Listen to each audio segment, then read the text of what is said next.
Vishnu Padvidanti Swami Sri Bhaktivedanta Narayan Goswami Maharaj.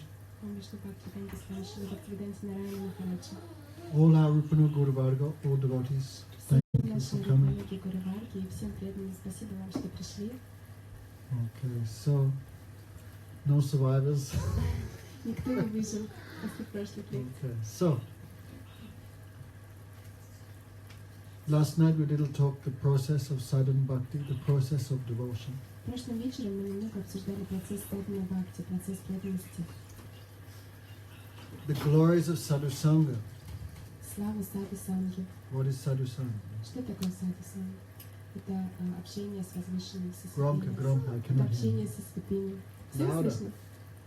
No one can hear in the back. Сзади тоже всем слышно? Okay, go down. Сейчас лучше стало? Hey, turn the sound down. Devaki, concentrate. The volume needs turning up. You're looking at the baby and not paying attention. Turn the volume up. Как звук подбавить? Скажите мне, что сделать? Looking at the baby for 10 minutes.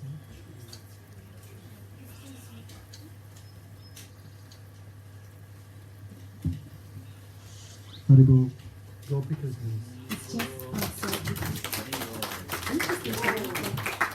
Okay, speak. Сейчас слышно? Okay, that's much better. So, last night we heard the glories of sadhu sang, association of devotees. Итак, прошлым вечером мы слышали о славе саду санги, общения с преданными. Even ordinary person can achieve perfection by the mercy of sadhu. Даже обычный человек может достичь совершенства по милости саду. So we should understand Krishna's mercy comes to us through devotee, through sadhu. Поэтому мы должны понимать, что милость Кришны приходит нам через преданных, через саду. Krishna jadi kori kripa korona bhaktagam. Krishna gives mercy through the form of devotee. В этом стихе говорится, что Кришна дарует милость в форме преданного, через преданного. Har kripa bina kono karma bhakti nai Krishna bhakti dure rahu samsha nahiksha. Unless one attains the mercy of devotee, he cannot become free from material existence. What to speak of attaining devotion for Krishna? Пока человек не получит милости преданного, он не сможет дальше освободиться от материального существования. Что же говорить о преданности Кришны? Krishna jadi kripa kori kona bhaktagan guru antarami rupe shikshyapiman. We are praying to God for mercy, but how He gives mercy? Мы молимся Богу о милости, но как Он дает свою милость? He gives us mercy through two ways, inside and out. Он дает нам милость двумя путями, изнутри и снаружи. Inside, that is Krishna in the heart as the super soul. Изнутри это Кришна, который находится в сердце, как сверхдуша. Caitya Guru he is called, Caitya. Его называют Caitya Guru. The soul of the soul. Душа души. Always follows the soul. Он всегда следует за душой. Therefore, the Upanisads give the example of branch with two birds. В Упанишаде приводится пример о ветке, на которых сидят две птицы. What is the tree? Что это за дерево? This body. Это тело. And what are the two birds? А что это за две птицы? One is the individual soul. He is eating the fruits of happiness and distress. Первая птица – это индивидуальная душа, которая вкушает плоды счастья и несчастья. Счастье и страдания. Does Saraswati have a freezer? У Сарасвати есть морозильник? Есть Сарасвати. They have a big freezer in the back. Там вот огромный морозильник сзади. So, two birds. One is the individual soul. Две птицы есть. Одна – это индивидуальная душа. That bird eating the fruits of happiness and distress. И эта птица вкушает плоды счастья и страдания. And the other bird, he is just watching. А вторая птица, она просто наблюдает за этим. He is not involved in the happiness and distress of the individual soul. He is like a witness. А вторая птица никак не связана с этим счастьем и страданием индивидуальной души. Она просто является свидетелем. And he is waiting when my friend, the other bird, turn to look towards me. И так эта вторая птица просто ждет, когда мой друг, когда эта птица посмотрит на меня, повернется ко мне. Okay. So that is the super soul. И это сфера души. Sometimes we feel some inspiration from, what is that? That is the voice of the super soul. Иногда мы слышим определенное вдохновение, чувствуем вдохновение изнутри. Что же это? Это не что иное, как сверхдуша, как голос сверхдуши. But jiva shakshad nahi tate guru chaiturup shiksha guru hoy Krishna mahanta surup. But we cannot hear the voice of the super soul in our present condition. Но в нашем настоящем состоянии мы не можем слышать голос сверхдуши. So super soul comes outside in the form of liberated Vaishnava, liberated guru. Поэтому сверхдуша появляется снаружи в форме освобожденного вайшнава, в форме гуру. So anta by his asubham vinasham. In these two forms, Krishna delivers the soul from all type of inauspiciousness. В этом стихе говорится, что в этих двух формах Кришна освобождает душу от любых форм всего неблагоприятного. Inside is Krishna, the super soul. Outside is Gurudev and devotee. Внутри он находится как Кришна, как сверхдуша, а снаружи как Гурудев, преданные. Okay. So all scriptures say Krishna come in the form of devotee to ensure our deliverance. Во всех писаниях говорится, что Кришна приходит в форме преданного, чтобы помочь нам получить освобождение, ради нашего освобождения. If a guru is considered as good as Krishna, as good as God, Поэтому гуру признается таким же, как Кришна, таким же, как Бог. he is not God. Он не является Богом, But you should think same. но мы должны думать, что это одно и то же. No, like you grab electric wire, you'll get shock. Why? Как если вы, Connected there. как если вы схватитесь за электрический провод, вас ударит током. Почему? Потому что там напряжение находится. So you think like that. Krishna's potency working through him. Поэтому вы должны думать таким образом. Энергия Кришны работает через преданного. So Krishna says, Acharya mam vajanyam nava manyata kadachit na matya buddha sutas sabadeva mayo guru. Krishna says, I am the Acharya, I am the Guru. В этом стихе Кришна говорит: «Я Ачарья, я Гуру». I appear in the form of the sadhu. Я появляюсь в форме саду. Never disrespect him. Никогда не проявляйте неуважения к ним. Never consider him to be an ordinary person. Никогда не думайте, что они обычные люди. Sadhavadeva Mayo Guru. He is the embodiment of all the demigods. Они являются воплощением всех полубогов. So one has same faith in Guru as in Krishna, that person will understand everything. Тот человек, у кого равная вера в Гуру и в Кришну, тот человек сможет осознать все. Yasya deve parabhakti yasya deve tatha guru tasya tahiyata pakashamanti mahatmana. And one who has same faith in Guru as Krishna, then all Vedas revealed to him. В этом стихе говорится, что тот, кто обладает равной верой и в Гуру, и в Кришну, все веды проявятся для него. So Guru is called Asray Bhagavan. Гуру называют Ашрая Бхагаван. He is the form of Krishna which the devotee takes shelter of. Он форма Кришны, у которого преданный принимает прибежище. Or Krishna himself has taken form. Krishna himself has taken shelter of the heart of such a person. Или также это значит, что Кришна сам принимает прибежище в сердце такого человека. Okay, so he is called Sevak Bhagavan. Итак, его называют Севак Бхагаван. Krishna in the form of his own servant. Think like that. Кришна в форме своего собственного слуги. Таким образом мы должны думать. So one is Asray Bhagavan, Sevak Bhagavan. The other one is Krishna himself, the enjoyer. Итак, один вид это Ашрая Бхагаван, Севак Бхагаван, а второй это сам Кришна, наслаждающийся. So one who takes shelter of Gurudev, fully believing Gurudev is the embodiment of Krishna's mercy, that person can achieve success in devotion. Итак, тот человек, который полностью принимает прибежище у Гуру, думая, что Гурудев это воплощение милости Кришны, тот человек достигнет успеха. Therefore, when the Supreme Lord comes to this world, even though he is the original Guru, he teaches us by taking shelter of Gurudev, taking initiation from Gurudev, and also serving. Поэтому, когда Верховный Господь приходит в этот мир, несмотря на то, что Он сам является изначальным Гуру, Он учит нас своим примером, Он принимает учителя, принимает Гуру и также служит Ему. If Krishna not give us example, who will give us example? Если Кришна не покажет нам этот пример, то кто же еще будет показывать нам пример? Understand, Tatyana? Понимаете, Татьяна? How you can think this is not your religion? Почему вы думаете, что это не ваша религия? All souls have same religion. У всех душ одинаковая, одна и та же религия. No, don't worry about him. Worry about you. Не волнуйтесь о нем, беспокойтесь о вас. All souls have same nature.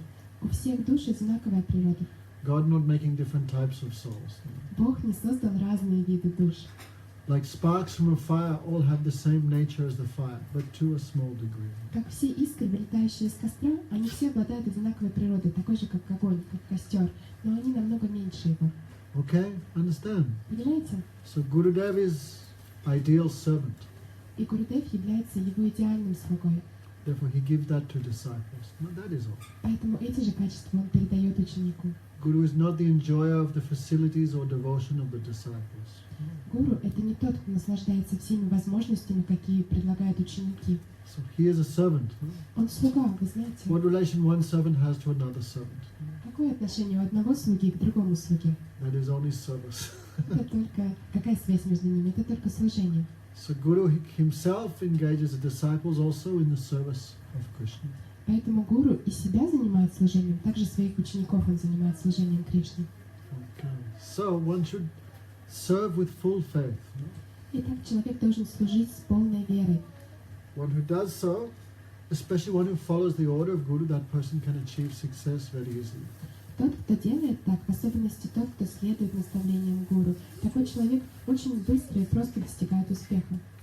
So sometimes even God himself shows this example. Иногда даже сам Бог показывает нам этот пример. Okay. Have you heard of Parasuram? Слышали о Парашураме? Who has not heard of him? Put up your hand. Кто не слышал о нем, поднимите руки. Кто не слышал о Парашураме, поднимите руки. Okay. Very interesting person. Очень интересная личность. He is called Shakti-Avesh Avatar. Его называют Шакти Авеш Аватара. 6 types of incarnations of God. Есть 6 видов воплощений Бога. No? But Shakti-Avesh Avatar means God's power enters someone and they can perform astonishing activities. Шакти Авеш Аватар означает, что энергия Бога входит в какую-то личность, и эта личность может совершать удивительные поступки. So Parasuram one such incarnation. И Парашурам был таким воплощением. So he's not some ordinary soul like us. No? Он не является какой-то обычной душой, как мы. So his father was named Jabanagni. Его отца звали Джамадагни. Also you can imagine, being a father of an incarnation, he was also not ordinary person. Но вы можете себе представить, кто мог бы быть отцом такого воплощения. Он тоже не был обычной личностью. His wife's name was Renuka. Его жену звали Ренука. So Jabanagni was performing some fire sacrifice. Итак, Джамадагни совершал огненное жертвоприношение. So he asked his wife, "You please go and bring some water from the river." Он попросил свою жену, пожалуйста, пойди на реку и принеси воды. No, this is a terrible story, but very interesting. Это ужасная история, но очень интересная. Very extreme example. Очень крайний пример. No, Экстремальный. because God is the best, so only He can perform these type of activities. Потому что Бог является самым лучшим, только Он может совершать такие виды деятельности. So the woman, she went to the river to collect water, but there she saw the king of the Gandharvas, so handsome. He was enjoying pastimes with many, many ladies in the water. Итак, эта женщина пошла набрать воды в реке, и там она увидела царя Гандхарвов, который был очень-очень привлекательным. Там он играл с другими девушками в этой реке. So the women in the heavenly planets so beautiful. They make Miss Universe here look like an orangutan. А женщины на райских планетах, они настолько привлекательны, что даже мисс мира в нашем мире будет выглядеть рядом с ними как орангутан, Like a gorilla. как горилла. So imagine the men in the heavenly planet, how handsome. И представьте, насколько мужчины на райских планетах привлекательны. No? So the king of the Gandharvas was with many ladies, and she became enchanted. Full of lust, she was looking at that.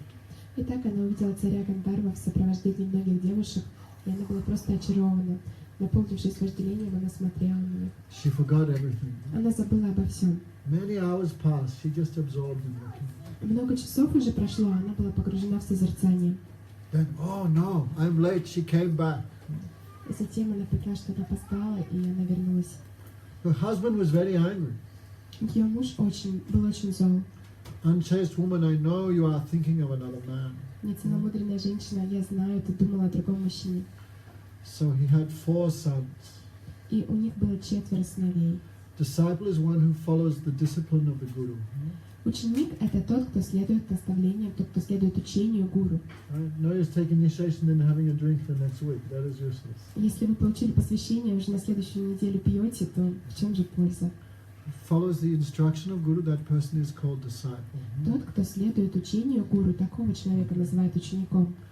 So he ordered his oldest son, chop off the head of your mother. Он приказал своему старшему сыну: отруби голову своей матери. I love this story. Я люблю эту историю. Srila Gautamaj would tell this. Шрила Гаур Говинда Махарадж рассказывал это. But very few people understand the meaning. Very few people. Только очень немногие люди могли понять суть. Okay, so don't misunderstand. Поэтому постарайтесь понять правильно. Не Try поймите and неправильно. understand the proper purport. No? Постарайтесь понять в правильном русле все это.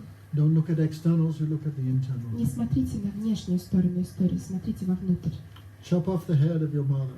Отруби голову своей матери.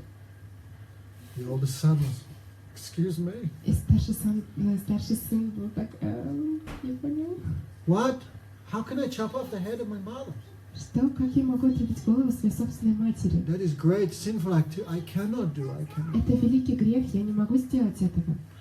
Then father asked the second son, chop off the head of your mother. И тогда отец попросил своего второго сына: отруби голову своей матери. No. That's why we not tell these stories on the first night. Нет. Поэтому мы и не рассказывали эту историю на первый вечер. But you might as well, because they never come back anyway. Но... So, chop off the head of your mother. I cannot. Итак, он говорил: отруби голову своей матери, но сыновья отвечали: я не могу. Then he ordered the third son, chop off the head of your mother. Тогда он приказал третьему сыну: отруби голову своей матери. Mother, you're looking very worried. Мам, вы сейчас очень обеспокоенной выглядите. She's looking to escape already. Уже смотрите, как сбежать? Third son said, no, I cannot do. I cannot. И третий сын тоже сказал: нет, я не могу этого сделать. Then Jamanagni ordered Parasuram, partial incarnation of God. И тогда Джамадагни приказал Парашураме, частичному воплощению Верховного Господа: chop off the head of your mother. отруби голову своей матери. Immediately in 1 second he took his axe, chopped off her head. Немедленно, в течение 1 секунды, он схватил свой меч и отрубил ей голову. He also chopped off the head of his 3 brothers. И также он отрубил головы своих 3 братьев. Why? They disobeyed the order of the Guru. Потому что они не повиновались приказу гуру. Therefore they are not brothers at all. No? Поэтому они не были ему братьями вовсе. All 4 were dead. Все 4 были мертвы. Jabadagni was very happy. И Джамадагни был очень счастлив. You are a real disciple. Ты настоящий ученик, сказал он. Because you followed my instruction as it is, without twisting, without changing anything. Потому что ты последовал моему указанию непосредственно, не меняя, не выкручивая что-то. I'm very happy with you. Я очень доволен тобой. Choose a benediction. Выбери благословение. Whatever you want, I will give you. Все, что ты хочешь, я дам тебе. So Parasuram knew my father is not some ordinary person. И Парашурам, он знал, что его отец являлся необычной личностью. An ordinary person disturbed by lust, greed, anger, many faults. Обычных людей одолевают вожделение, жадность и многие другие недостатки. So he said, I want the benediction. My mother and brothers should come alive again. И тогда Парашурам попросил благословения: я хочу, чтобы моя мать и мои братья снова ожили. And they should not remember that I cut off their heads. И они не должны помнить, что я отрубил им голову. That would put a little strain on the relationship. Потому что иначе отношения были бы под ударом. So his father blessed. All 4 came to life again. Отец благословил его, и все 4 ожили. So this is a very extreme example. Это очень крайне экстремальный пример.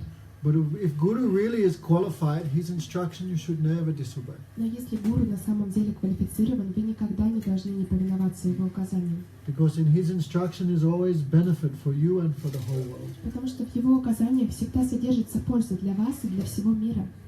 Okay, Tatyana, understand? Хорошо, Татьяна, понимаете? What's the meaning of the story? To chop off the head of your mother, is that the meaning? В чем значение этой истории? Отрубить голову матери — это значение? Huh? That is not the meaning. Нет, это не суть этой истории, это не значение. The meaning, if Guru is qualified, you must obey.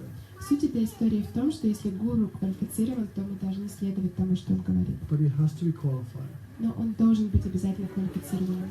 Understand? Okay, don't misunderstand. Не поймите неправильно.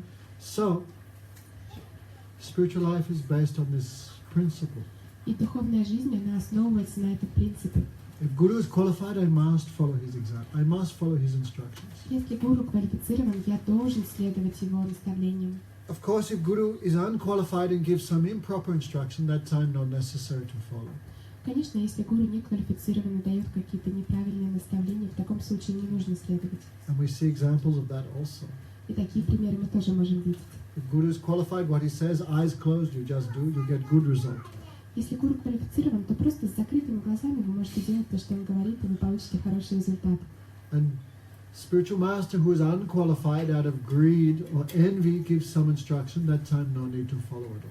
А если духовный учитель не квалифицирован и из жадности или вожделения он дает какие-то наставления, не нужно следовать им. And sometime example of that we also see in scripture. Такие примеры мы тоже иногда видим в Писании. No? Actually, we talked about Parasuram.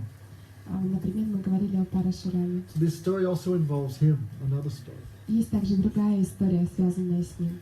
He had one great disciple whose name was Bhishma, У него был один великий ученик, которого звали Бхишма. who has watched Mahabharata. Кто смотрел Махабхарату?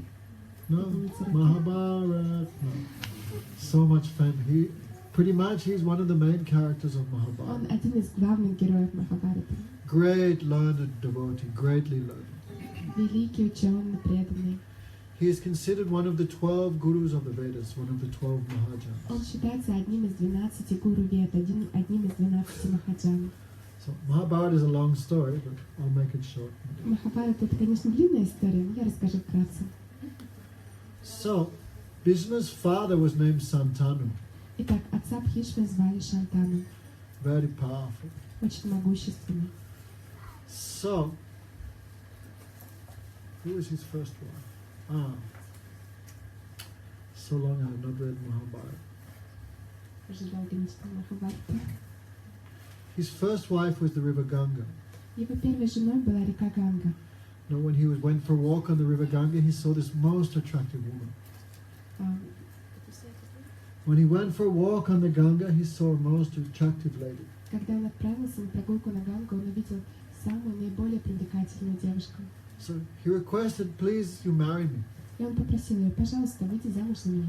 So the woman was also attracted by the high family and the character of the king. И эта женщина также привлеклась высоким рождением и характером этого царя.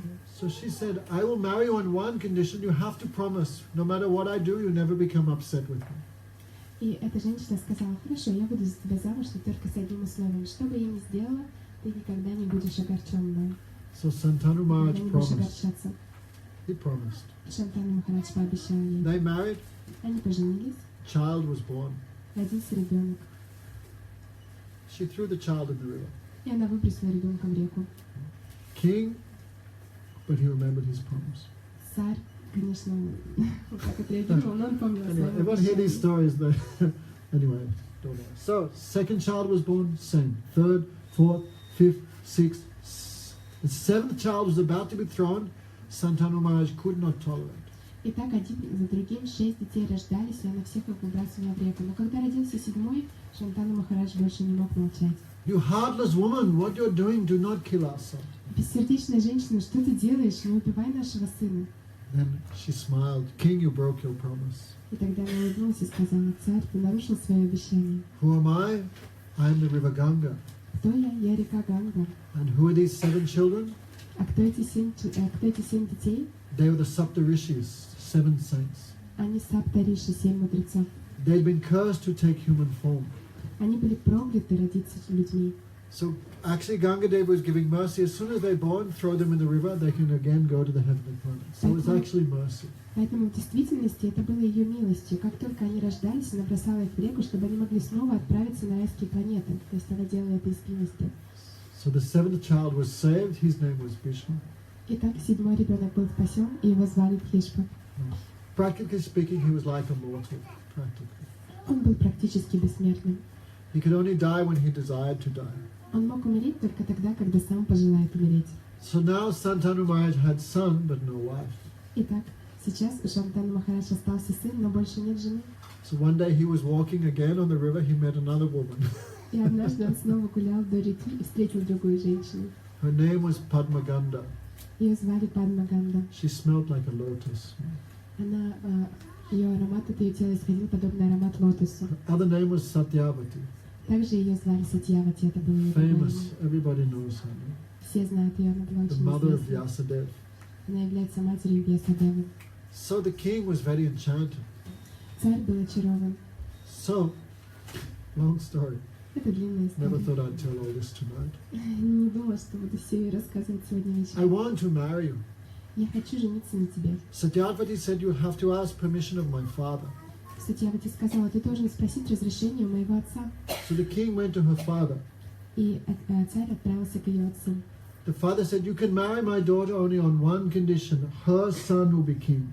И ее отец сказал: «О царь, ты можешь жениться на моей дочери только при одном условии, чтобы ее сын стал царем». Then Santanu Maharaj became very sad. How can I promise that? Тогда Шантану Махарадж очень огорчился и сказал: «Как я могу пообещать это? I already have a son. He will be king. That is У меня Bhishma. уже есть сын, и он станет царем, это Бхишма. How can I give my kingdom to another boy? Как я могу отдать свое царство другому мальчику?» But he'd been pierced by Cupid. Но он был уже ранен Купидоном. But he could not betray his son. So he was very sad. Но также он и не мог предать своего сына, поэтому он был очень огорчен. So he was depressed. Он был расстроен. Then the son, Bhishma, he could not understand why my father is so unhappy. The other day he went from a walk on the river. Since that day he's always been depressed. What happened? But father would not say anything. Бхишма не мог понять, почему его отец так расстроен. С того дня, как он прогуливался по реке, он так несчастен. Бхишма не мог понять, в чем причина. Anyway, I never told this story in public before. So, he was very intelligent, Bhishma. Бхишма был очень разумным. Why my father is so sad? Почему мой отец так опечален? So he asked the chariot driver, his father, И тогда он спросил колесничего своего отца. and he told the history. И тот рассказал всю историю. So Bhishma himself went to the woman's father. И так Бхишма сам лично отправился к отцу этой женщины. Why you will not allow your daughter to marry my father? Почему вы не разрешаете своей дочери выйти замуж за моего отца? Oh, because he has to promise that his son will be king. Потому что он должен пообещать, что ее сын станет следующим царем. Then Bhishma said, oh, don't worry, I promise that that his next son from this woman, he will be king. I promise. I renounce the kingship. И тогда Бхишма сказал: «Не волнуйтесь, я обещаю, что следующий сын моего отца от этой женщины станет царем, а я отрекусь от царства». Then the man said, that may be okay for you, but what about your sons? They will claim the king. Но тогда отец этой женщины сказал: «Может быть, для тебя это и сойдет, но что насчет твоих детей? Они будут претендовать на царство». So Bhishma promised, I promise I will never marry. И тогда Бхишма пообещал: «Я клянусь, я никогда не женюсь». So quickly you arrange the marriage of your daughter with my father. Поэтому поскорее организуй свадьбу своей дочери с моим отцом. This is a very long story, but Это очень anyway. длинная история, но так The и есть. demigods cried, Bhishma, Bhishma, and they threw flowers from the heavens upon him. So great. Боги возвали Бхишма, Бхишма и стали кидать цветы ему на голову. This is real son, real disciple who understands what my master wants and fulfills his desires. Истинный ученик, истинный сын – это тот, кто понимает желания своего духовного учителя и исполняет их. So Santanu Maharaj had 2 sons, Итак, у Шантана Махараджа было 2 сына, but both died. но оба они умерли. Oh no, so he had 2 sons. Sorry. Да, у него было 2 сына, So Bhishma wanted to arrange some wives for his brothers. и Бхишма хотел найти подходящих жен для своих братьев. So he went to Varanasi, he kidnapped 3 ladies, 3 princesses. И тогда он отправился в Варанаси и похитил оттуда 3 принцесс. That time the strongest person would take the girls. В то время самый сильный человек мог забрать девушек. And Bhishma was so powerful. А Бхишма был так могуществен. Don't worry, all the girls very happy to be kidnapped by Bhishma. So handsome, so strong.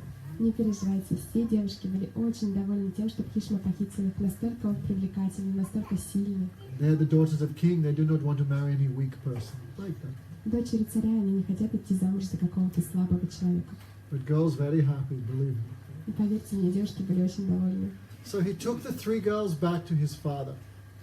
Итак, он отвез этих 3 девушек к отцу, извините. Their names were Amba, Ambika, Ambalika. 3 sisters. Девушек звали Амба, Амбика и Амбалика.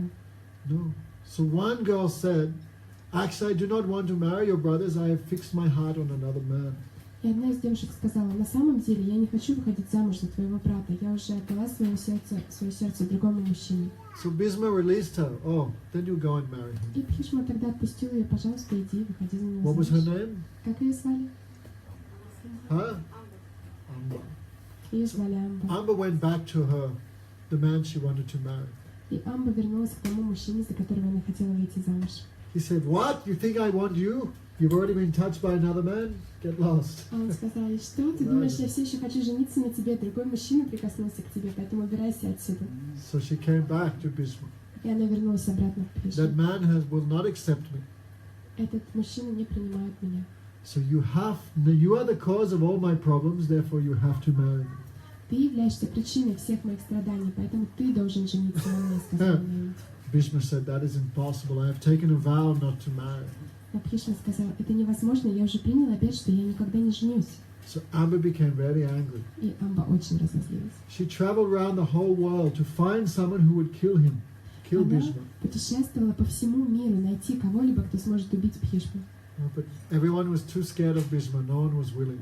Но все так боялись Бхишмы, что никто не горел желанием с ним сражаться. So finally, she went to Bhishma's guru, В конце концов, она пришла к гуру Бхишмы, who was Parasuram. которого звали Парашурама. He was the one that chopped off his mother's Это head. тот, который отрубил голову своей матери. Of course, that's not all he did. He did many other good Это, things. конечно, не единственное, что он сделал много других хороших вещей. And she presented her case to the guru.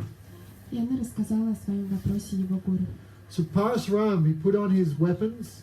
"I will make my disciple marry you. I give you my word." И тогда Парашурам схватился за оружие и сказал, я заставлю своего ученика жениться на тебе, я обещаю тебе, даю слово. So Parasuram came to Bhishma. And Bhishma, because that was his guru, he bowed, "Oh Gurudev, I'm so happy you've come. How can I serve you? What do you want?" Парашурама пришел к Бхишме, и Бхишма сложил руки, предложил ему поклоны. О, Гурудев, ты посетил меня, как я могу служить тебе? If really you think I'm your guru, I am ordering you, you marry this girl. Парашурама сказал, если ты на самом деле думаешь, что я твой гуру, я приказываю тебе женись на этой девушке. And Bhishma became very angry. "What is this? You are giving an illegal instruction. Тогда Бхишма разозлился и спросил его, что это такое? Ты даешь незаконное наставление. I have taken a vow not to marry, and you are forcing me to break my vow of chastity for some." Я дал обет не жениться, а ты заставляешь меня нарушить мой обет, чтобы жениться на какой-то девушке? That is a legal instruction. Это незаконное наставление. Then Bhishma spoke this famous verse: "Guru api apliptasya kaja kaja janata." If Guru becomes bewildered, В этот момент Бхишма произнес этот известный стих. he becomes envious. Если гуру в заблуждении, Kaja akaja janata. He does not know what to do, good or bad. если он погружен в ненависть или зависть, он не знает, что хорошее, а что плохое. Liptasya, he engaged in sinful activities. Он вовлечен в греховную деятельность. Paratyago vinine. You should reject him and accept another guru. Паратьяга означает, вы должны отвергнуть его и принять другого гуру. Famous verse from Mahabharata. Это известный стих из Махабхараты. So not that we follow Guru blindly, no? If Guru is engaged in bad activities, you should give him up immediately. Поэтому это не так, что мы слепо следуем гуру. Если гуру вовлечен в какую-то плохую деятельность, мы должны Otherwise, немедленно оставить его. He will go to hell, and because you are following him, you will go with him. Иначе он пойдет в ад, и поскольку мы следуем за ним, мы тоже пойдем в ад. Parashuram became very angry. What you're saying, no? Парашурам очень разозлился. Что ты такое говоришь? So they had a big fight. И у них было большое сражение. I think 28 days Я they думаю, fought. в течение 28 дней они сражались. They used all divine weaponry, everything. Они использовали все божественное оружие, все, что у них было. But Parashuram could not defeat his disciple. Но Парашурам не смог победить своего ученика.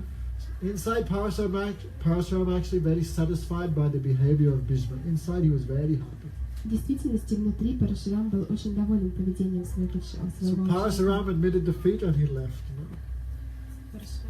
Admitted defeat. Парашурам признал поражение и ушел.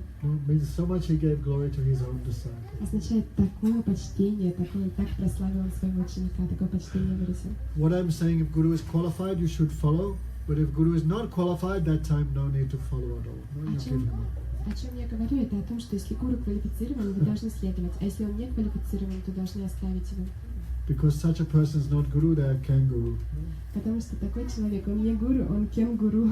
Guru said, why big pocket, all donations going in there? Then Гурудев говорил, почему у него такой большой карман, он туда складывает все подношения, все пожертвования и убегает. So when we talk of Guru, we talk always of qualified Guru. Поэтому, когда мы говорим о гуру, мы всегда имеем в виду квалифицированного Who гуру. is that? Кто это? expert in all shastra, Это знаток всех шастр. the control of mind and senses, Тот, кто контролирует ум и чувства, can remove doubt of disciple, может устранить сомнения ученика and has realization. и обладает осознанием. Something can give also. То есть может также дать что-то. Okay, so when we talk about service to Guru, service to Vaishnava, we are talking about service to qualified Guru and qualified devotee. Поэтому, когда мы говорим о служении гуру и вайшнавам, мы говорим о служении квалифицированному гуру и служении квалифицированным преданным. As Guru should be qualified, disciple should also be qualified. No? Помимо того, что гуру должен быть квалифицированным, ученик также должен быть квалифицированным. Like you need 2 sticks to make a fire. No? Как необходимо 2 палочки, чтобы разжечь огонь. 1 stick is not enough. Одной палочки недостаточно. So Guru should be qualified, but disciple should also be qualified. Поэтому гуру должен быть квалифицированным, но и ученик тоже должен быть квалифицированным. Means if Guru is qualified but disciple not follow his instruction, that time he cannot make any advancement at all. Имеется в виду, что если гуру квалифицирован, но ученик не следует его наставлениям, то он не будет развиваться. Okay, so any questions so far? Какие-то вопросы на этот момент есть? Came late. Мы опоздали. Okay, so what? Вопрос по поводу, в чем была неквалификация Парашурама в плане этого наставления? Вопрос в том, в чем была неквалификация Парашурамы. Huh? Why in this story Parashurama was not qualified? What was his Because he gave an illegal instruction. Вот эта вот неквалификация заключалась в том, что он давал незаконные наставления. He had taken a vow of celibacy, and Guru is saying, "You give that up and do something." То есть Бхишма принял уже обет целибата пожизненного, а Гуру говорит: оставь это и женись на ком-то. So Guru would laugh. He said, "That's the only order of Guru that one is able to disobey. If the Guru forces you to marry, you don't have to agree." Гуру говорил, что это единственное наставление Гуру, которому можно не повиноваться, это если Гуру заставляет вас жениться, вы можете ему не повиноваться. But everything else you have to Но follow. всему остальному вы должны следовать. So, huh? One more question. Yes. Когда Кришна принимал вот этот обет, это решение об обете целибате, он не должен был советоваться? When Bhishma took this decision for celibacy, should he ask his guru for that? Like, should he get Anyway, don't ask all these questions. What happened, happened. Что случилось, что случилось? Because he did for the service of his father, so there's no fault there. Он сделал это для служения своему отцу, поэтому это не является каким-то недостатком. So Bhisma is a great personality. Now we might as well finish talking about him. Бхишма является великой личностью. He's one of the 12 gurus of the Vedas. Один из 12 гуру вед. So he appeared at the same time as Krishna. Он явился в то же время, когда Кришна. So he was such a fighter. Он был таким бойцом. So the Mahabharata is very interesting. This we're just telling.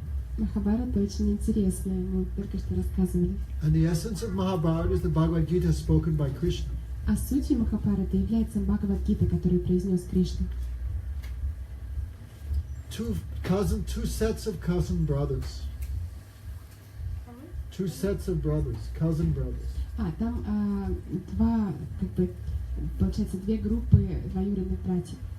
One was the Kurus, one was the Pandavas. Одни это Куры, а другие это Пандавы. So grandfather Bhisma was related to both. И этот дедушка Бхишма был связан и с теми, и с другими. But that's a long story, I don't go there. Это длинная история, я не буду рассказывать ее всю. Really, that take like 1 hour to Потому что на tell самом all деле это займет целый час рассказать все истории. So, war was unavoidable. Итак, война была неизбежной. So on one side, the 5 Pandavas, the other side, the 100 brothers of Duryodhana. На одной стороне были 5 пандавов, а на другой 100 братьев Дурьёдана. Krishna not directly took part in the war. Кришна непосредственно не участвовал в войне. Why? God is equal to everyone. Почему? Потому что Бог равно относится ко всем. He not directly took part in fighting. Непосредственно напрямую он не участвовал в сражении. But Krishna is equal to everyone, but he is always more equal to the devotees. Кришна всегда равно относится ко всем, но в то же время всегда более равно к своим преданным. So, before the war, both sides were going and collecting friends, allies. Итак, перед войной обе стороны выходили, выезжали и собирали своих And друзей. Krishna, of course, so powerful fighter. Кришна, конечно же, был таким могущественным воином. So both sides wanted Krishna on their side. И обе из сторон хотели привлечь Кришну на свою сторону. Because where there was Krishna, there was always perfect morality and victory. Потому что там, где находится Кришна, там всегда находится совершенная мораль и победа. So Krishna was resting that time in Dwarka. В то время Кришна отдыхал в Двараке. So both Duryodhana and Arjuna arrived at the same time to both request Krishna to come on their side. Оба, и Дурьодан, и Арджуна, приехали в одно время, чтобы попросить Кришну принять их сторону. So Arjuna, as a devotee, he waited near the feet of Krishna very humbly. Арджуна, будучи преданным, он стал у стоп Кришны, очень смиренно. And the demon Duryodhana, he waited near Krishna's head. А демон Дурьодан подошел к голове Кришны. This is one very strong feature of Vedic culture. Always, when a guest comes to your house, you always have to satisfy them. Есть одна такая отличительная черта в ведической культуре. Когда в дом приходит гость, вы должны сделать все, чтобы он остался доволен. So both were waiting. When Krishna wakes up and looks, I will ask him. И оба они стояли и ждали, когда Кришна проснется, я попрошу его. So Krishna woke up but looked at his feet first. Oh Arjuna, you have come. Welcome, welcome. Кришна проснулся и в первую очередь посмотрел в сторону своих стоп, увидел Арджуну и сказал: «О, Арджуна, добро пожаловать!» But the demon Duryodhana, no, I was here first. I am also here. Но демон Дурьодан сказал: «Нет, я тоже здесь, я первый пришел». Then Krishna said, oh my dear Duryodhana, I could not, welcome, I could not see. И тогда Кришна сказал: «О, мой дорогой Дурьодан, добро пожаловать, я просто не заметил тебя». So both requested, please you come on my side. И оба они попросили: «Пожалуйста, прими мою сторону». Then Krishna said, what can I do? I saw Arjuna first, so I have to give him the first choice. И тогда Кришна сказал: «Ну что же поделать, я увидел Арджуну первым, поэтому ему я должен первому предоставить выбор». So Krishna gave him a choice. И Кришна предоставил ему выбор. Oh Arjuna, you can choose me alone with no weapons and I will not fight, or you can take my army, the Narayan Sena, with 1 million soldiers. И он сказал: «Арджуна, ты можешь выбрать либо No, I меня, think it was like 15 million soldiers. A lot of soldiers. ты можешь выбрать либо меня одного, но я буду без оружия и не буду сражаться, либо ты можешь выбрать мою армию, состоящую из 50 миллионов солдат». And Arjuna immediately said, I want you, Арджуна тут же ответил: «Я хочу выбрать тебя». even though you will not fight and you will not have any soldiers. Даже несмотря на то, что ты не будешь сражаться и у тебя не будет солдат. Then Duryodhana was very happy. Тогда Yes. Дурьодан был очень доволен и сказал: He «Да, thought, what Krishna can do if he doesn't fight? что Кришна сможет поделать, если он не будет сражаться?» So Krishna is so expert, how he satisfied both guests at the same time. Кришна, он такой знаток, как удовлетворить и того, и другого гостя одновременно. So Duryodhana left, taking all Krishna's army with him, and Krishna alone said, I will be with Arjuna. Итак, Дурьодан уехал, забрав с собой всю армию Кришны, и Кришна сказал: «Я лично буду с Арджуной». Krishna tested Arjuna. Arjuna, you made a big mistake. Кришна испытывал Арджуну, сказал: «Арджуна, ты совершил великую ошибку. What can I do if I'm not fighting? I cannot help you. Что же я смогу поделать, если я не буду сражаться? Я же не смогу тебе помочь. You made a big mistake. Ты совершил огромную ошибку». Arjuna laughed.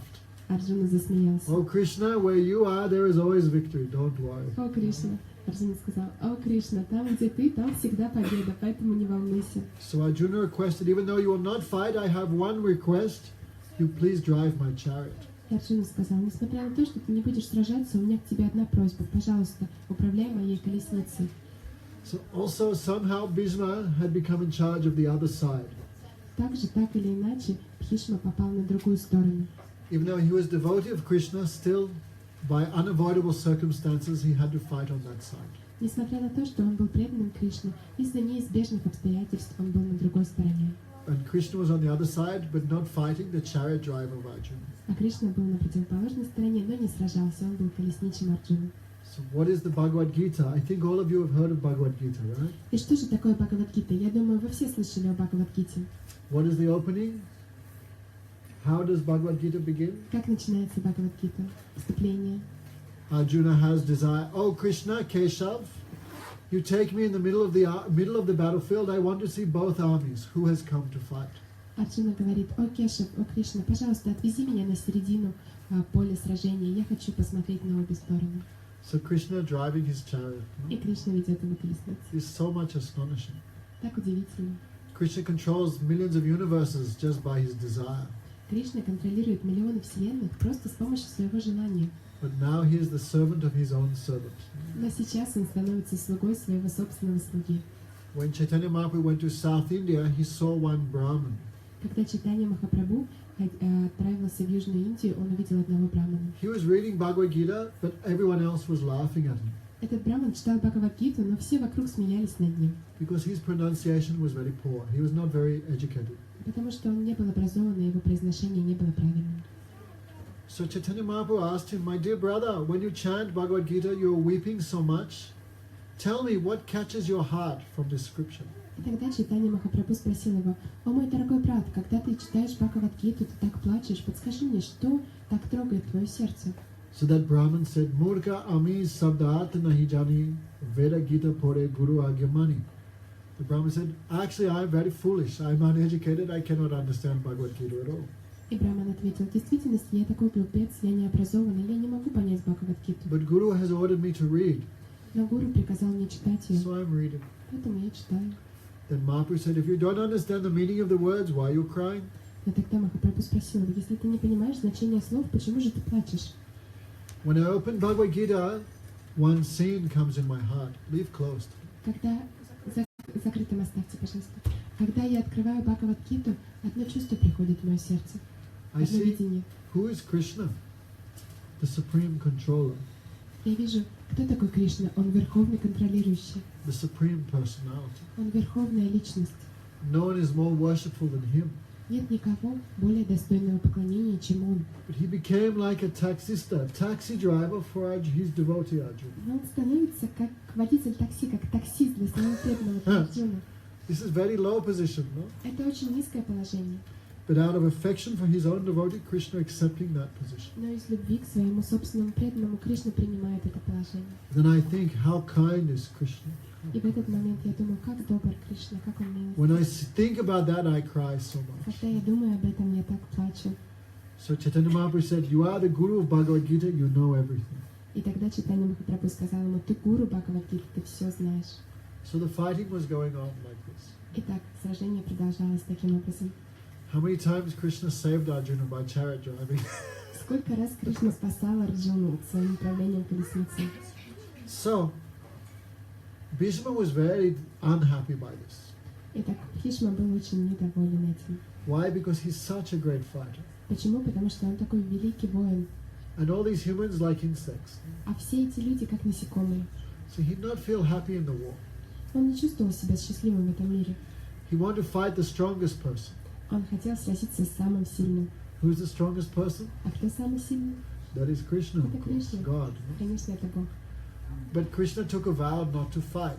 Но Кришна дал обет не сражаться. So Bhishma took a vow.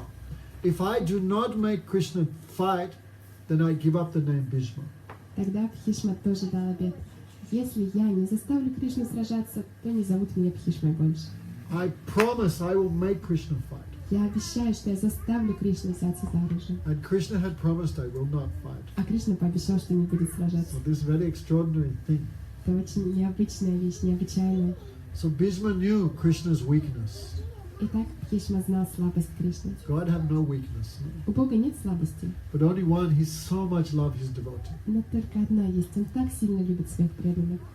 Krishna had just spoken Bhagavad Gita. Кришна только что рассказал Бхагавад-гиту. And what did he say? И что он сказал? Api chet saduracharo bhajate manmananribhak sadhu bhayeva hi mantavya samyak vyavasati hisa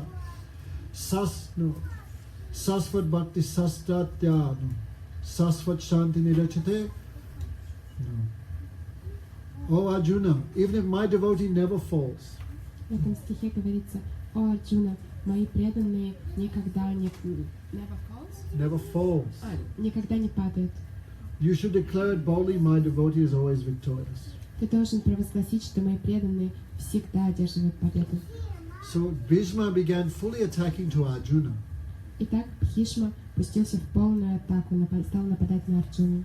It seemed like Arjuna was about to be killed. Выглядело уже так, как будто Арджуна находился на краю смерти. So this put so much pressure on Krishna.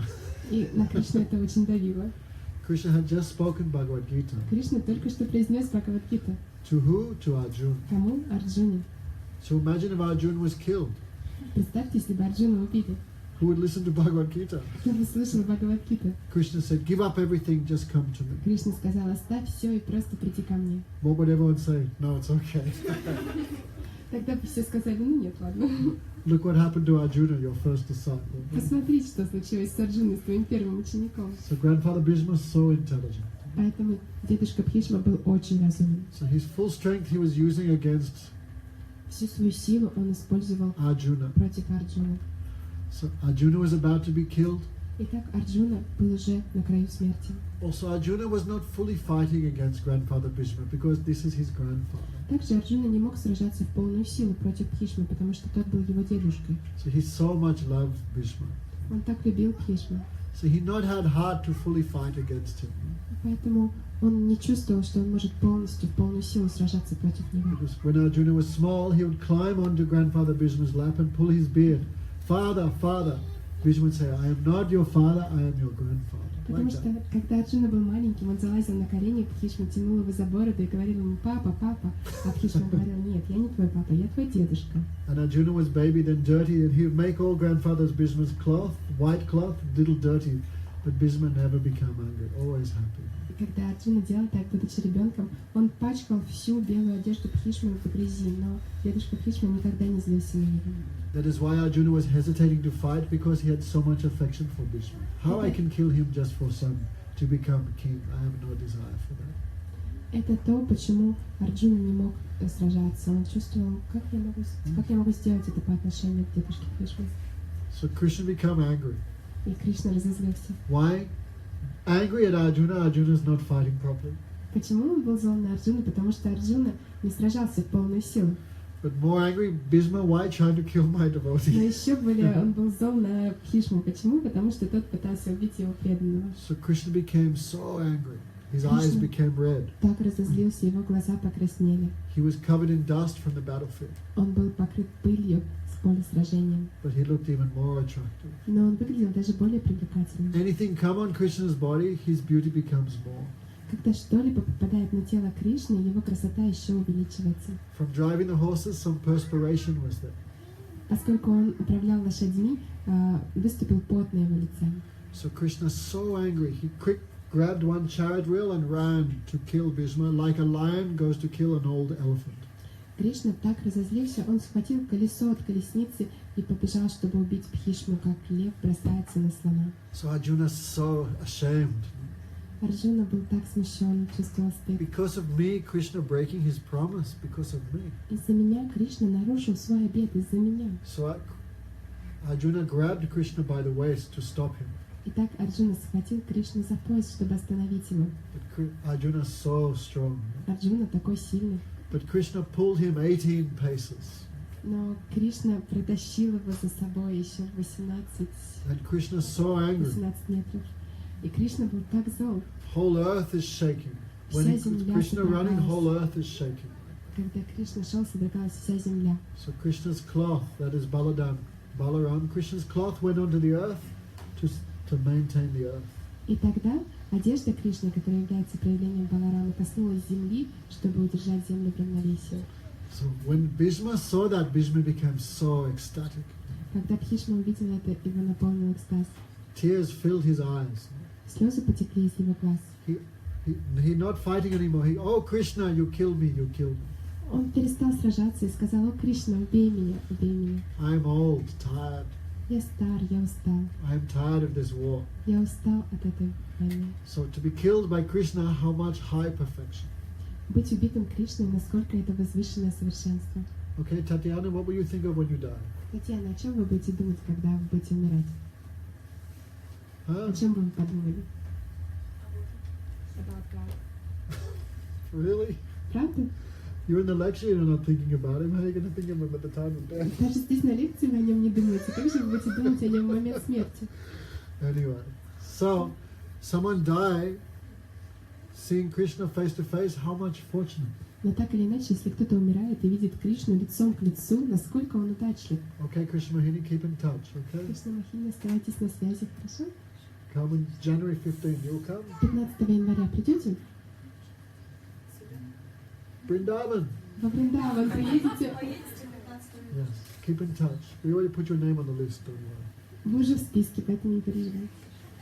Haribol, thank you for coming. Спасибо, что пришли. So someone died by Krishna, this is like a great benediction. Итак, если кто-то убит Кришной, это великое благословение. Because they think they see Krishna directly. Most people die, they're lucky to chant his name, but Bhishma saying, I see directly, face to face, how lucky. Большинство людей, они даже удачливы просто слышать имя Кришны в момент смерти, но Бхишма, он умирал, и Кришна был его прямо перед ним, насколько же он был удачлив. So Bhishma, he offered many prayers. Итак, Бхишма предложил множество молитв. His prayers so high class. Эти молитвы настолько возвышены. So he fully described Krishna there on the battlefield. Он полностью описывает Кришну на поле сражения. Oh Krishna, so much you look charming with your perspiration and your this dust covering you. О, Кришна, ты выглядишь таким чарующим, с этим, с капельками пота на лбу и покрытой пылью. Bhishma would also put some arrows into Krishna before. Бхишма также до этого пускал стрелы в Кришну. So Krishna filled these arrows full of affection. И Кришна, он чувствовал, что эти стрелы наполнены любовью. Of course, Krishna is God, no question of him being hurt. Конечно, Кришна это Бог, поэтому даже не встает вопрос о том, чтобы ему могла быть причинена какая-то боль. So he filled these arrows full of affection. Поэтому он чувствовал эти стрелы, наполненные любовью. So what he's therefore Krishna famously known as Chakrapani, one who has the chariot wheel in the hand.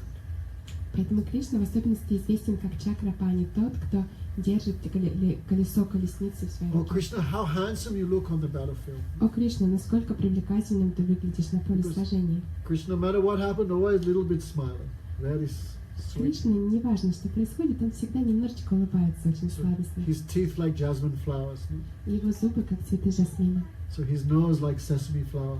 а его нос, как цветок His hands like каджута. lotus flower. Его руки, как цветы лотоса. His dark complexion like a rain cloud. Его темный цвет тела напоминает грозовое His yellow облако, cloth like a streak of lightning across his chest. а его желтые одежды, как молния. Covered in dust, you look like when you return home from cow grazing in Vrindavan. Покрытый пылью ты напоминаешь то, когда ты возвращался с пастбищ Вриндавана. Then Krishna had some other people's blood on him from the fight.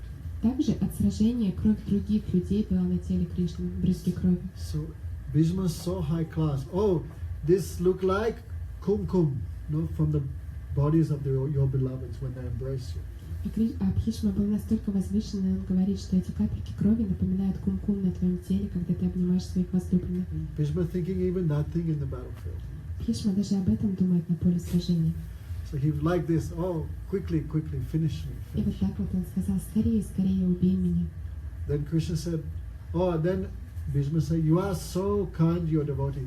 You even give yourself a bad reputation to protect my promise and to protect Arjuna. И тогда Бхишма сказал: о, Кришна, такую любовью ты обладаешь к твоим преданным. Ты даже нарушаешь свой собственный обет, чтобы исполнить мое обещание и чтобы защитить Арджуну. In this world, everyone tried to protect their reputation, but Krishna, no. I do anything, no, I get many bad reputation, no problem, but my devotees, I always protect. В этом мире все пытаются защитить свою репутацию, но Кришна нет. Он говорит: пусть даже у меня будет плохая репутация, но я защищу своих преданных и сохраню их облик, их репутацию. Krishna think already I have so many bad reputation. Кришна думает: и так уже у меня уже очень плохая репутация. So many names for Krishna, butter thief. Так много имен у Кришны, таких как воришка маслом. So Krishna thought 2-3 more bad names, no problem. Ну, еще 2-3 плохих прозвища, не проблема. Krishna happily take all bad things for himself, but his devotee, he always lifts very high. Кришна счастливо принимает все эти плохие вещи по отношению к себе, но своих преданных он всегда возвышает. Then Krishna may say, what you're talking about, Bhishma, how I broke my promise. This is no weapon, this is only chariot wheel. Тогда Кришна ответил ему: о, Бхишма, о чем же ты говоришь? Как же я нарушил свое обещание? Это не оружие, это только колесо от колесницы. So in one sense, Krishna not broke his promise also. Поэтому в каком-то смысле Кришна не нарушил свое обещание. Anyway, so Krishna protect the vows of both Arjuna and Bhishma. Итак, Кришна защитил обещания и того, и другого, и Арджуны, и Бхишмы. So how Bhishma died, very astonishing. Как умер Бхишма, это удивительно. Already we told about Amba, right? Мы уже до этого рассказывали историю про Амбу. She could find no way to kill Bhishma. Она не смогла найти какой-либо способ, чтобы убить Бхишму. So she went and committed suicide. Поэтому она пошла и была настроена совершить And she самоубийство. took birth again. И родилась снова. But Bhishma knew the history. He took birth again as Shikandi. Снова она родилась как Шиканди. So Bhishma knew last life she was woman. А Бхишма знала, что в прошлой жизни она была женщиной. So Bhishma would never take any weapon against a woman. Impossible. А Бхишма никогда бы не поднял своего оружия против женщины. Это было невозможно. So only one person could kill Bhishma. That was Shikandi. И был поэтому только один человек, который мог бы убить Бхишму, это был Шиканди. Because Bhishma would never fight against her. Потому что Бхишма никогда бы не стал сражаться с ним. So Arjuna would hide behind the body of Shikandi Итак, Арджуна прятался за телом Шиканди and filled Bhishma full of arrows. и выпускал Бхишму множество стрел. And Bhishma would not fight back because of woman. А Бхишма не отвечал на эти стрелы, потому что перед ним была So женщина. Bhishma is so high class in every way. Настолько возвышенным был Бхишма в отношении всего. Anyway, I don't know why I told all these stories. Не знаю, почему рассказал все истории. This is Mahabharata. Это Махабхарата. Okay. Any questions from the people? Какие-то вопросы есть? Okay. So we're telling all this why Guru is qualified, you must follow. Итак, все это мы почему рассказывали? Чтобы показать, что если гуру квалифицирован, мы должны следовать. Have full faith in his words. Нужно иметь полную веру в его слова. You follow his words, his instructions exactly as it is, you will achieve the mercy of Supreme Lord. Если вы будете следовать его словам, его наставлениям непосредственно таким, какие они есть, вы достигнете милость Верховного Господа. So Krishna came again 520 years after. Итак, Кришна явился снова 5020 520 years ago. 525 лет назад. But this time he came as perfect Guru. Но в этот раз он пришел как совершенный гуру He showed the highest standard of saintly person. и продемонстрировал самый высший стандарт святого человека. Whether you're a householder or grihasta, he gave that example. If you're a householder or sannyasi. Для домохозяина или для саньяси он явил идеальный пример. So 24 years he was in Navadvip. 28 лет он был в Навадвипе, Then he accepted the renounced order of sannyas. а затем он принял обет отречения саньяс He went to и отправился Jagannath Puri. в Джаганнат-Пури. So in Jagannath Puri was a great king and a great devotee. В Джаганнат-Пури находился великий царь и великий преданный. His name was Prataparudra. Его звали Пратапарудра. His father was also a great devotee. Его отец также был великим преданным. He's called Gajapati.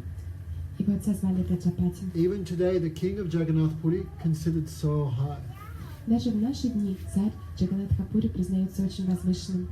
So Gajapati, in Jagannath Puri every year they have a huge festival for Krishna. В Джаганнатхапури каждый год проводится огромный фестиваль для Кришны. That is called Ratha Yatra. Этот праздник называется Радха-ятра. So people from the whole world would come to see Ratha Yatra. Люди со всего мира приезжают, чтобы увидеть Радха-ятру. Even today, it's considered the biggest yearly religious festival in the world. Даже сегодня этот праздник считается величайшим религиозным праздником во всем мире. Who has been in Jagannath Puri at the time of Ratha Yatra? Кто был в Джаганнатхапури во время Радха-ятры? Millions, you cannot imagine, millions and millions of people. Millions. Миллионы и миллионы людей. Просто не можете себе вообразить. Миллионы. And all are chanting Jai Jagannath. That is name of Krishna, Jai Jagannath. И все воспевают Джая Джаганнат. Это имя Кришны. Anyway, they put Krishna on a huge chariot, Итак, они помещают Кришну на огромную колесницу. and millions of people drag him through the streets. И миллионы людей тянут эту колесницу по улице. But the king, first of all, he sweeps the road with a golden broom. Но первым царь перед этой процессией подметает улицы золотым веником. He's showing, even though I am king, I am also a servant of Krishna. Он показывает, что несмотря на то, что я царь, я тоже слуга Кришны. So, during this festival, one king came from South India. Итак, во время этого фестиваля один царь пришел из Южной Индии, That is called Vidyanagar. из Витянагара. The king from South India, maybe he had some idea, I want to marry my daughter to the king of Jagannath Puri. И этот царь пришел с мыслью, что я хочу выдать свою дочь замуж за царя Джаганнатхапури. But when he saw the king of Jagannath Puri sweeping the street, he became disgusted. What is this? He should be king and he is like a council worker. Он пришел и увидел, что царь Пури подметает улицы. В этот момент он почувствовал отвращение. Он подумал, что это? Он должен быть царем, а он здесь как разнорабочий. So without saying anything, he took his daughter and everything and went back to South India. И так, не сказав ничего, он забрал свою дочь и вернулся в Южную Индию. When the king of Jagannath Puri heard this, he became very angry. И когда царь Джаганатха Пури услышал об этом, он очень разозлился. Me, a council worker, Я какой-то разнорабочий. you know these guys who sweep the snow? What Знаете, are вот they эти вот called? дворники. Дворник. I'm a dwarnika. Я дворник. This is not insult to me, this is insult to Krishna. Это не оскорбление меня, это оскорбление Кришны. I'm doing Krishna's service. Я делаю служение Кришне. And he think this is some low-class activity. А он думает, что это какое-то низкое действие. So king became very angry. Царь очень разозлился. This is insult to Krishna. Это оскорбление Кришны. So he collected an army and went to South И India. так он собрал армию и отправился в Южную Индию. But he was severely defeated. Но он был побежден. So he became in double depression. Поэтому он был вдвойне расстроен. He went to the temple, I will fast till death. Он пришел в храм и сказал, я буду молиться, я буду поститься до Why смерти. Krishna not help me also? Почему Кришна не помог I мне? will fast to death. Я буду поститься до смерти. So nighttime Krishna came in his dream. А ночью Кришна явился ему во сне. Why are you so angry? Почему ты так злишься? You did not help me when I needed you.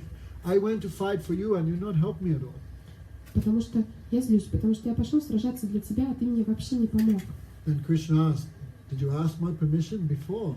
А Кришна тогда спросил его, а ты у меня разрешение спросил перед тем, Is как this идти? my desire or your desire? Это мое желание было или твое желание? Then king began crying, oh, I forgot to ask. Тогда царь заплакал, я забыл спросить. And Krishna Jagannath said, don't worry, you go again this time. Myself and Balaram, we will both fight in your army. И тогда Кришна Джаганнат ответил, хорошо, сейчас иди сражаться, и в этот раз мы оба, и я, и Баларам, будем с твоей армией. So word spread, Krishna and Balaram both will come and everyone wanted to join the army. Old babushkas, starushkas, everyone. Услышав о том, что Кришна и Баларам лично будут в этой армии, все старушки и бабушки, все хотели присоединиться к этой армии. Vishnu Priya, everyone. No? Вишнуприя и все остальные. So all wanted. So the king was going with a new army, but king was worried. I cannot see Krishna, I cannot see Balaram anywhere. Итак, царь выдвинулся с новой армией, но он был обеспокоен. Я не вижу ни Кришну, ни Балараму нигде. So king was riding on his war elephant, but he thinking, where is Krishna? I cannot see him. He gave promise, I cannot see him. Итак, царь ехал на своем боевом слоне, смотрел по сторонам и думал, ну где же Кришна, где Баларама? Я нигде не вижу их, а Кришна же пообещал. So Krishna and Balaram were going before the army. А Кришна и Баларама, они выехали перед армией. So handsome. Такие привлекательные. On the side of the road was one old starushka. На обочине дороги была одна старая женщина, старушка. So she was selling yogurt drinks, lassi. Она продавала напиток из йогурта ласси. Then she saw these two handsome young boys. И тогда она увидела этих двух прекрасных They юношей. said, Stari, we're very thirsty, give us something. Они сказали, старушка, мы очень хотим пить, дай нам что-нибудь. So much they drank, so much. Так много они пили, пили. Because Krishna unlimited how much when he wanted to drink, how much he drink. Поскольку Кришна, он безграничен. Когда он хочет пить, сколько он выпьет. Then the woman said, okay, 40 lassi drinks, 10 rubles each, 400 rubles. Тогда женщина сказала, хорошо, мы выпили 40 ласси, каждый по 10 рублей, 400 рублей с вас. And Krishna and Balaram said, we have no money. А Кришна и Баларам сказали, у нас нет денег, You have to pay. вы должны заплатить. So Krishna and Balaram both took off their rings. You give this to the king, he will pay. Тогда Кришна и Баларам сняли свои кольца и сказали, отдай это царю, он заплатит себе. And they went forward. И отправились дальше, The вперед. king was coming behind on his war elephant and all army. Царь шел следом со своими слонами и со всей армией. Imagine one starter Akasura. Hey, king, you have to pay me for the lassies. Представьте, вот так вот одна старая кошелка. Царь, ты мне должен за ласси заплатить. King was saying, what lassies? Are you mad? И царь сказал, что за ласси, ты что, с ума сошел? No, Безумный? two of your soldiers, one black and one white. Very handsome, very handsome. Сейчас только что два твоих солдата, один темный, а другой светлый, очень красивые. They said they are in your army. Они сказали, что они из твоей армии. King said, old woman, you are lying. There is no one like that in my army. Царь сказал, ты лжешь, никого нет такого в моей армии. No, they gave me these rings. Но она сказала: нет, они дали мне эти перстни. Then king saw those rings, he began so much crying. Why? They're the rings of Jagannath and Baladev in the temple. И когда царь увидел эти кольца, он начал плакать. Почему? Потому что это были кольца Джаганатхи и Баладевы из храма. So king became so much overwhelmed. И царь так наполнился счастьем. He went and defeated the king of South India. Он отправился и победил царя Южной Индии. Many things he captured. Many things. Много вещей он захватил. Those things still in the temple of Jagannath today. Все эти вещи по сей день находятся в храме Джаганатха. Peacock throne, Трон из павлиний трон, one deity of Shakshi Gopal. божество Сакши Гопала. They are still there today. Они до сих пор там находятся. King of Jagannath Puri also captured the daughter of that king. А также царь Джаганатхапури завоевал дочь этого царя. I will take her back to Jagannath Puri. I will marry her to a council worker. Я заберу ее в Джаганатхапури и выдам замуж за дворника. So that, imagine, princess, so much she began to cry. Представьте, принцесса, как она рыдала. So the ministers of the king said, don't worry, daughter, we will arrange something. И тогда министры этого царя сказали: не волнуйся, мы сейчас все организуем. Then came the annual festival of Jagannath. Тогда наступил ежегодный праздник Джаганатхи. Again the king came with his golden broom. И снова царь вышел со своим золотым веником. That time the ministers brought that princess, И в то время министры привели эту принцессу, fully decorated for marriage. полностью украшенную свадебными украшениями. Prabhupada said even an ugly girl looks beautiful on her wedding day. Прабхупад говорил, что даже уродливая девушка выглядит красивой в день свадьбы. So don't give up hope, Gopika. Поэтому Гопика можете не терять надежду. So what to speak of her already, she's so much beautiful. Поэтому что же было говорить о ней, она была уже и так красивая. And king became angry. What is this rubbish? I said I will marry her to a street worker. И тогда царь разозлился. Что это такое? Я же сказал, что я ее выдам замуж за дворника. The minister said, King, we looked everywhere. We could find no better qualified council worker than you. И тогда министры сказали: о, царь, мы везде посмотрели, но более квалифицированного дворника, чем вы, мы не смогли найти. King laughed, he accepted defeat and married her. И тогда царь засмеялся, признал поражение и женился на этой девушке. So their son was the great devotee Prataparudra. Их сыном стал великий преданный Пратапарудра, So high class devotee. такой возвышенный преданный. So when Chaitanya Mahaprabhu first came to Jagannath Puri, И когда Господь Чайтанья впервые пришел в Джаганатхапури, Gospod Chaitanya was Krishna himself, Господь Чайтанья был самим Кришной, another incarnation. другое воплощение Кришны. So Chaitanya Mahaprabhu was absorbed in ecstasy of devotion. И Махапрабху был погружен в экстаз преданности. So he was rolling on the ground and some foam was coming from his mouth. Он катался по земле, и пена исходила из его рта. His body was covered in perspiration, so all the dust was sticking to his body. Его тело было покрыто испарением, поэтому вся пыль налипала на его тело. So the king saw Lord Chaitanya, but with some disgust. Итак, этот царь увидел Господа Чайтанью, но с чувством отвращения. This is not normal, someone have so much foam coming from him. Это, знаете, ненормально, когда у человека изо рта пена идет и так I mean, далее. the king not understood who this was. И царь не смог понять, кто это был. Nighttime, king had a dream of Jagannath, of Krishna, А ночью царю во сне явился Джаганнат Кришна in the temple. в храме. So the deity of Jagannath, also covered by dust and some foam, was coming from his mouth. Это божество Джаганнатхи явилось тоже покрытое пылью, и пена исходила из его рта. So the king ran to embrace Krishna, И Jagannath. царь побежал, чтобы обнять Кришну Джаганнатха. But Jagannath said, "Don't touch me, I'm not clean. Но Джаганнат сказал: не прикасайся ко мне, я не чист, I am disgusting, don't touch me." я отвратительный, не трогай меня. Then the king woke up.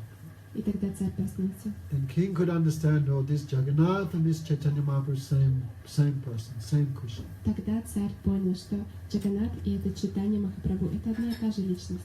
Okay, Alex, still awake? Все еще бодрствуете? When his dried fruit came, he's not sleeping that time, I bet. Just translate. When his dried fruit came, that time he's not sleeping. Right? Когда твои сухофрукты приедут, да, не будешь спать. That time too much excited. No? В это время очень взбудоражены. Why sleeping when we're talking about Krishna? Почему же спите, когда мы рассказываем о Кришне? So, but problem is Chaitanya Mahaprabhu had taken vow of sannyas. Чайтанья Махапрабху принял обет саньясы. Means like monk. Означает, что это монах. Sannyas should never meet with rich persons just to think, I will collect some donation, I will collect this or А that. саньяси никогда не должны встречаться с богатыми людьми с целью, чтобы получить какие-то подношения, пожертвования. No? Then he loses his position. No? Тогда Understand? саньяси теряет свое положение, понимаете? So, Chaitanya Mahaprabhu refused to meet the king. I will not. Поэтому Чайтанья Махапрабху отказался встречаться с царем. Нет, я не буду с ним встречаться. Niskinchanasya bhagavad bhajanmukasya param param jigamiso bhavasagarasya sandashanam visaya mata yoshanam hanta hanta bhiksapiya sadhu. Chaitanya Mahaprabhu said, better to drink poison or enter fire than see the face of a materialistic person.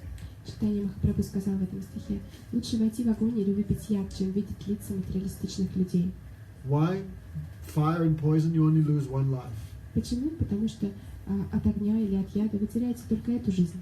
But association with materialists, you may lose millions of lifetimes. Но из-за общения с материалистом вы можете потерять множество миллионов жизней. Right, Madhavi? Да, Мадхав? Правильно? Huh? So, be very careful of these people. Должны быть очень осторожны с этими людьми. So, Chaitanya Mahaprabhu said, I will not meet him.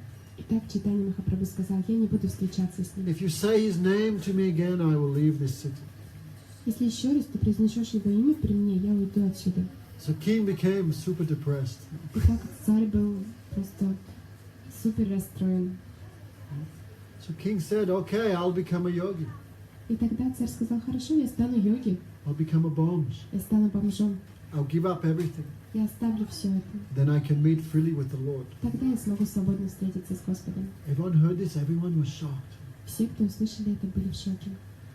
So his guru's name, the king's guru, his name was Sarvabhauma Bhattacharya. Гуру царя звали Сарвабхаума Бхаттачарья. Sarvabhauma Bhattacharya said, there's only one way you can meet the Lord. Сарвабхаума Бхаттачарья сказал: есть только один путь для тебя встретиться с Господом. But you have to follow my instruction. Ты должен следовать моим наставлениям. I will do. Я организую это. You wait till the time of the Ratha Yatra festival. Дождись фестиваля Радха-ятры. That time Chaitanya Mahaprabhu will be in so much ecstasy dancing before the deity of Jagannath. В то время Чайтанья Махапрабху будет в таком экстазе танцевать перед божествами Джаганнатхи. That time, at the end of the festival, he will be very tired. А в конце фестиваля он будет очень уставшим. So take off your kingly uniform and dress like a normal person, ordinary person. Поэтому сними все свои царские одежды и оденься, как обычный человек. You go there and you sing the verses of Gopi Gita. Приди туда и пой стихи из Гопи Гиты. Then the Chaitanya Mahaprabhu will give you mercy. Тогда Чайтанья Махапрабху одарит тебя милостью. So the disciple fully followed the order of his guru. Итак, когда ученик полностью следует наставлениям своего гуру, And exactly as Guru said, that happened. то происходит именно то, что сказал гуру. Chaitanya Mahaprabhu was dancing before the deity of Jagannath. Чайтанья Махапрабху танцевал перед божеством Джаганнатхи. He was in so much ecstasy, he could not even say Jagannath. Он был в таком экстазе, что даже не мог произнести Джаганнат. He just said Jagagaga, Jagagaga, Jagagaga. Он так просто говорил Like mad Джагагат, person. как безумец. So he danced so much high, he was jumping. Он танцевал. Whole earth was shaking when he would dance. Вся земля содрогалась, когда он танцевал. Sometimes he becomes stunned like wood. Иногда он застывал, как дерево. Sometimes tears would shoot out and spray the audience. So much ecstasy. Иногда слезы прямо выстреливая из его глаз и лились на окружающих. Everyone would see him, everyone else would start to weep also. Hare Krishna, and weep. И все, кто видели его, также начинали рыдать и воспевать Харе Кришна, Харе Кришна. Then Chaitanya Mahaprabhu, so tired, that he went to lie under one tree. Затем Чайтанья Махапрабху очень устал и отправился, чтобы лечь под деревом. So the king there, he dressed as an ordinary devotee, А царь оделся, как обычный преданный. just like this. Вот прямо в такой одежде. He went and begged because he was afraid, so he requested mercy of all the devotees. Поскольку он очень боялся, он пошел и молил о милости всех преданных. Then the king went there, began singing the verses of Gopi Gita. Затем царь пришел туда и стал петь стихи из Гопи Гиты. When Krishna disappeared from Raslila, how the gopis cried and sang. Когда Кришна исчез из Раса-лилы, как гопи плакали, что они пели. Jayati te dikam janmana braja sretarindira saswadatrahi. So they sang many verses, 19 verses. Jayati te dikam tabakatamritam tapta jivanam kavibi tavakatamritam tapta jivanam. I forget. Terrible mind. Так, 19 стихов он произнес. Tavakatamritam tapta jivanam kavita kalmasam saparamalam shravanamangalam srimanavtatam buddhiganantiye buddhidejana. These famous verses. Эти знаменитые стихи. The gopis are saying, "Oh Krishna, without you we cannot live." О, гопи говорят, о Кришна, без тебя мы не можем жить. Then Krishna said, "Then why you're living, you should die." А Кришна говорит, почему же тогда вы все еще живы, вы должны умереть? That is our problem, we cannot die also. Но в этом наша проблема, мы и умереть не можем. Why? We tasted the nectar of your lips. Почему? Потому что мы попробовали нектар твоих уст. We heard the nectar of your voice. Мы слышали нектар твоего голоса. We got the nectar of your touch. Также мы получили нектар твоего прикосновения. This is called Amrita. Это называется амрит, нектар Especially бессмертия. we heard about you. В особенности мы слышали о тебе. Because this nectar entered our ears, we cannot die. Поскольку этот нектар бессмертия зашел в наши уши, теперь мы не можем умереть. We cannot live, we cannot die. Мы не можем жить, но мы не можем умереть. So Krishna, your topics are nectar, tavakatamrita. Кришна, рассказывай тебе это нектар. Tapta jivanam. They remove all miseries of life. Так, нам значит, что они устраняют все страдания жизни. Shravana mangalam. By hearing, all inauspiciousness runs. И благодаря слушанию все неблагоприятное уходит. Srimad-atatam. Your topics are very powerful. Рассказы о тебе очень могущественны. No? Shravanama Srimad-atatam buddhiganantiye buddhidejana. Oh Krishna, you are the best. No, the person who distributes topics of Krishna, they're the best donators in this world. Те люди, которые распространяют рассказы о Кришне, это самые возвышенные, самые лучшие благожелатели во всем мире, благотворители. Sing these verses. И так царь пел эти стихи. And Chaitanya Mahaprabhu would hear, and he would also become absorbed in so much ecstasy. Читание Махапрабху услышал их и погрузился в такой экстаз, Because he came to taste the mood of Radhika.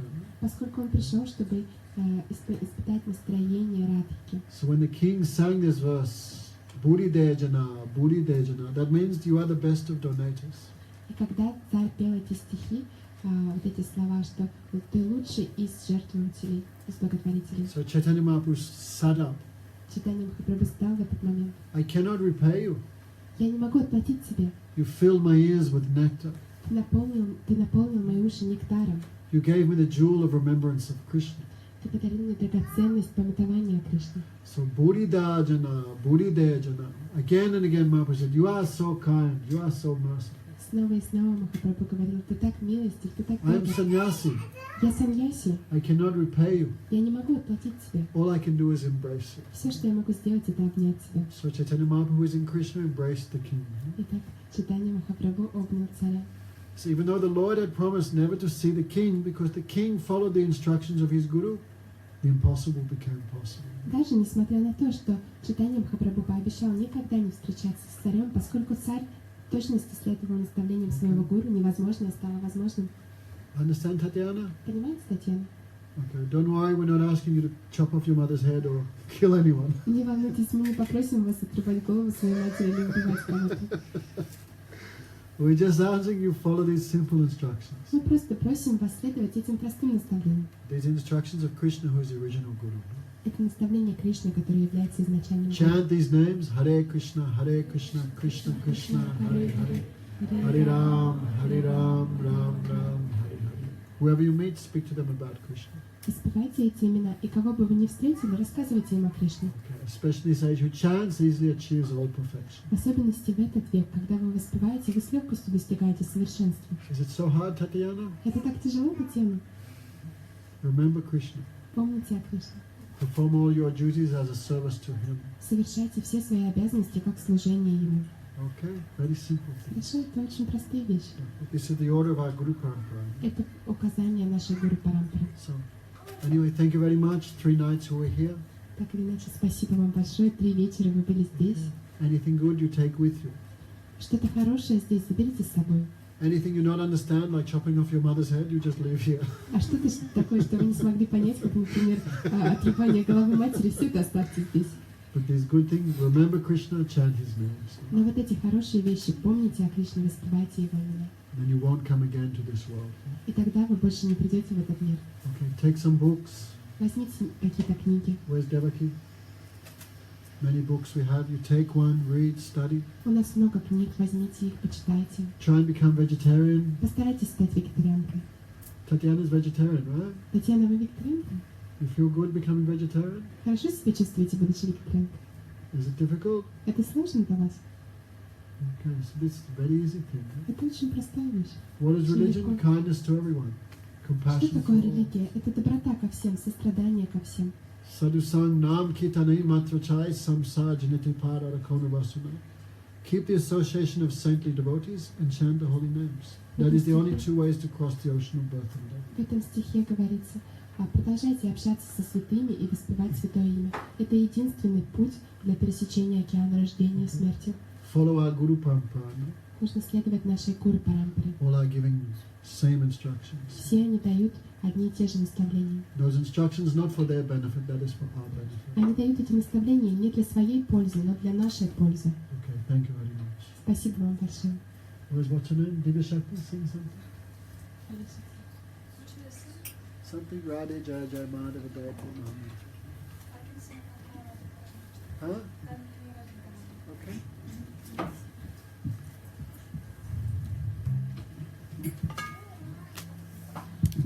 Amare Raja ke rakhwale kanhe